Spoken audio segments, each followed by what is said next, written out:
जय श्री कृष्णा। हरे कृष्णा कृष्णा कृष्णा हरे हरे, राधे राधे। ओम नमो भगवते वासुदेवाय नमः। स्वागत है आपका हमारे अपने चैनल अद्भुत गोपाला में। प्रारंभ करते हैं आज का गीता ज्ञान 8वां अध्याय अक्षर ब्रह्मा योग। देवलोक में जात है जो देवन के दास, जो जन मेरे भक्त हैं मुझे जानते नाथ। केवल मेरी भक्ति में रहते हैं दिन रात, अंत्यकाल सिमरे मुझे हे अर्जुन जो वीर। भूत लोग पाते वही जिन्हें भूत की आस, तन से मन से जो सदा रहते मेरे साथ, वही पुरुष संसार में मोक्ष धाम को पात। वे योगी पाते मुझे हे पांडु सुतवीर। इस अध्याय में अर्जुन मधुसूदन से पूछते हैं कि जिस ब्रह्मा की आपने व्याख्या की है वह ब्रह्मा क्या है, कर्म क्या है, अध्यात्म क्या है, अधिभूत किसे कहते हैं, अधिदेव क्या है, अधियज्ञ क्या है, अंतकाल में प्राणियों को कैसे जान पाते हैं। आप मुझे इन गूढ़ रहस्यों का मतलब समझाएं। श्री कृष्ण बोले कि हे अर्जुन, जिसका कभी भी और किसी भी काल में नाश नहीं होता वही ब्रह्मा है, आनंद स्वरूप तथा नित्य परमात्मा है। प्राणी की आत्मा को अध्यात्म कहते हैं। प्राणियों में काम भाव जागृत करने वाले यज्ञ, दान और हवन आदि के लिए जो द्रव्यादि का व्यय किया जाता है वही कर्म है। मैं पंचभूत तत्वों का अविनाशी करता हूँ, इसलिए मेरा नाम अधिभूत है। प्राणियों के साथ जो होनी अनहोनी होती है उसका भी प्रभु और ठाकुर मैं ही हूँ। यही कारण है कि मेरा नाम अद्वैत है।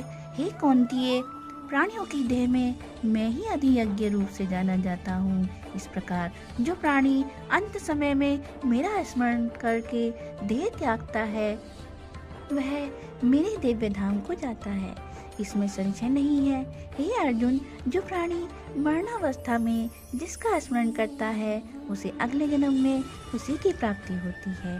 अतः हे पार्थ, तू नित्य निरंतर मेरा ही एकाग्र भाव से चिंतन करते हुए युद्ध कर।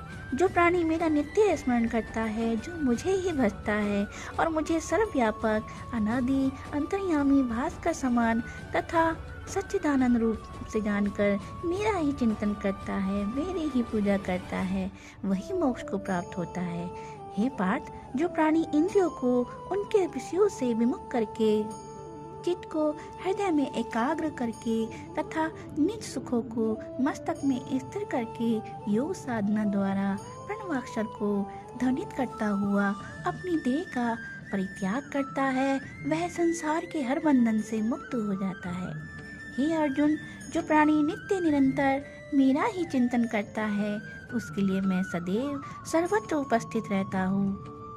ब्रह्मालोक से मृत्युलोक और अन्य लोकों में प्राणियों का पुनरागमन होता रहता है, लेकिन जो मेरा भक्त मेरे परम धाम को चला जाता है उसका पुनर्जन्म नहीं होता है। हे पार्थ, एक मार्ग ज्योतिर्मय कहलाता है, इसे ही उत्तर परायण कहते हैं। इस मार्ग के अभिमानी देवता अग्नि दिन शुक्ल पक्ष है, सूर्य दिन 6 माह में उत्तरायण में होता है, वह देवताओं का दिन होता है। जो प्राणी उत्तरायण मार्ग से जाता है वह लौटकर नहीं आता। दूसरा मार्ग दक्षिणायन कहलाता है। इस मार्ग में चंद्र ज्योति का क्षीण प्रकाश रहता है। इस मार्ग के देवता धूम रात्रि कृष्ण पक्ष हैं। जो प्राणी मृत्यु के पश्चात इस मार्ग से जाता है उसको भूमंडल पर लौटकर आना पड़ता है। दक्षिणायन को देवताओं की रात्रि भी कहा जाता है। हे पार्थ, शुक्ल व कृष्ण पक्ष सनातन मार्ग के अंग है। जो योग निष्ठ प्राणी तत्वत इन मार्गों को जानता है वह निष्काम भाव से भक्ति करता है, वह आडंबरों व काम भाव से सर्वथा दूर रहता है। इसीलिए हे पार्थ, तू निरंतर समभाव रखते हुए मेरा स्मरण कर, मेरी पूजा कर, क्योंकि जो प्राणी तत्वतः मुझे जान लेता है वह वेद पेठन यज्ञ तप दान आदि से प्राप्त पुण्य फलों की कामना कभी नहीं करता, वह मोक्ष पद को प्राप्त होता है। ओम नमः भगवते वासुदेवाय नमः।